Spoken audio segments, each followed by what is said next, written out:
Hi everyone, welcome back to the channel. In today's video I'm going to be doing a review of this Ozito Pruning Chainsaw. It costs $129 and comes as a tool only, so you need to bring or buy your own battery. You also need to bring or buy your own bar and chain lubricant oil. So I bought a small bottle here, $9.98. But everything else is in the box. So we've got the pruning chainsaw, bar and chain cover, a bottle for oil because you'll need to periodically add oil to the chain to keep it lubricated. It's not automatically oiling, unlike some chainsaws. A hex key, which I think is to adjust the chain tension, and an instruction manual. So the reason for purchasing this is that I felled I guess for Mum's backyard anyway, a large tree with a handsaw. And then once it was on the ground, I realized the scale of the job to actually cut it up for mulching. I'd be there for probably a day or more. So yeah, I've invested in this pruning chainsaw to hopefully make the job easier and quicker. So yeah, head over to Mum's now and I'll show you basically what's in store for this pruning chainsaw, and we'll see how it goes.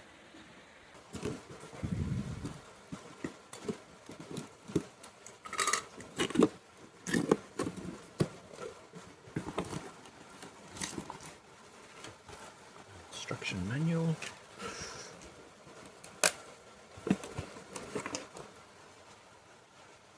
Oil bottle.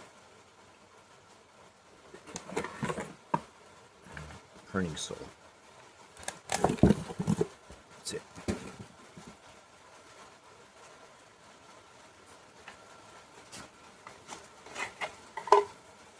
It's much smaller than I expected.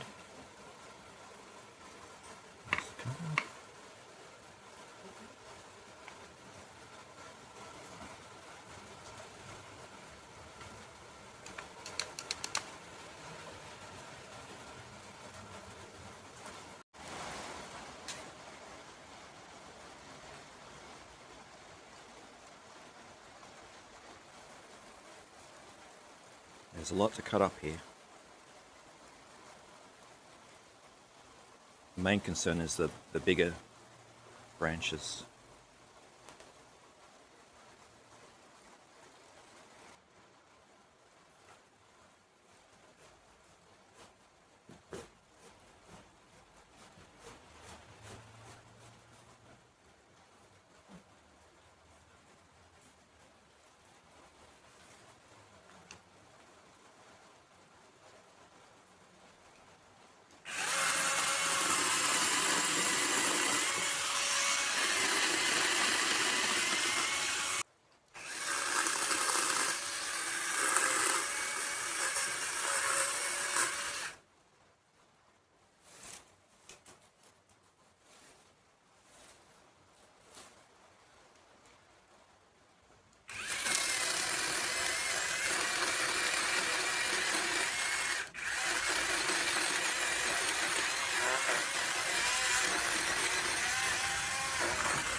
Very good, hey?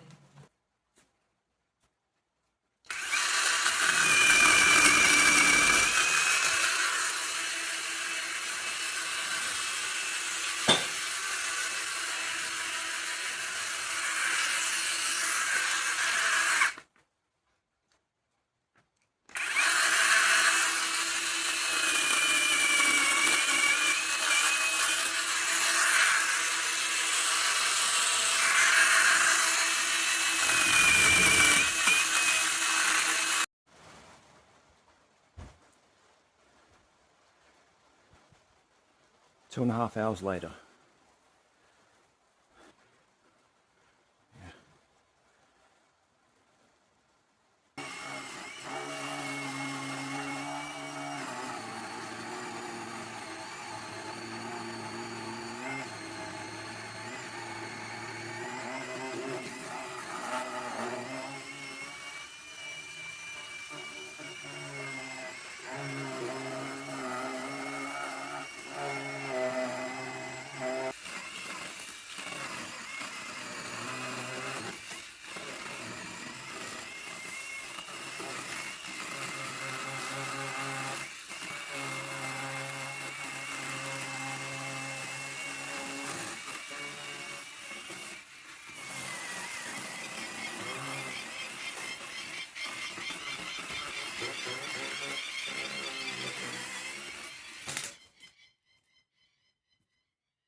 Okay, back home now, and I'll just sum up my thoughts on the Ozito Pruning Chainsaw.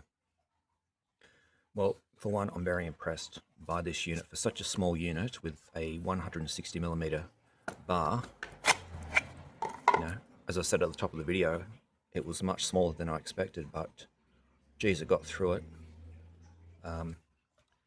You would have noticed I started with the 2.5 amp hour battery. This wasn't fully charged when I started using it. I'd been using it for other jobs around the house. So this ran out of gas about halfway through. Then I threw on the 4 amp hour battery, and that's when this unit really stepped it up a level.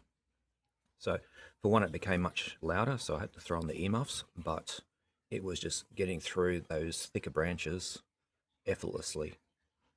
So the key is to not push down and just let the unit do the work.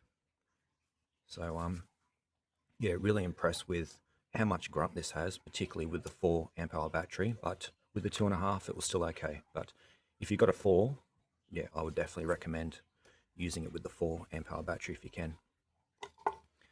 In terms of lubrication, I basically lubed the chain 3 times over the course of the job. And the way that I did it, and it may not be the right way, but I just turned it upside down, put some oil on the chain, and then just ran it for like a second, and then just did it again until I felt that there was oil all over the chain. And that way the oil didn't actually drip onto the ground because it was being caught, any excess was being caught by the guard. Yeah, so yeah, in terms of lubrication, it was not an inconvenience whatsoever. In terms of the chain tensions, I'll just show you. I didn't actually need to tension the chain, and thankfully it didn't become a problem because there was no hex key in the box. So the hex key just slots in there to tension the chain.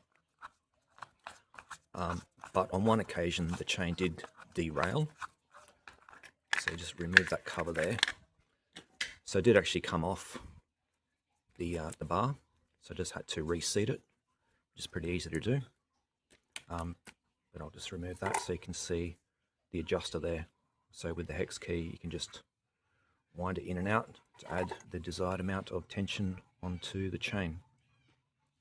So all very easy to access, but I will say though, it does tend to get clogged up. You can see here, I haven't cleaned it yet. I'll just wait for it all to dry up and then I'll clean it down with a brush. But yeah, what I found was a bit of kind of sticks and twigs and whatnot would get caught in the base there. But you can easily just pull it out, and a few times it was getting caught in the base of the chain here. Again, you could just easily pull it out. So it wasn't getting jammed up or anything. But yeah, I did notice that it was getting a little bit clogged at times. All right, in terms of operation, it's really comfortable to hold. You can put your second hand there to brace it or stabilize it if there's like a larger branch that you're trying to cut through. But for the most part, I found it comfortable just using it one-handed. The safety only needs to be depressed once to turn the unit on, and then you can let it go, so you don't need to hold your thumb on it the entire time. So it's a little bit more comfortable that way. And in terms of the branches, so this really likes the larger diameter branches so it can sink its teeth or the chain into it.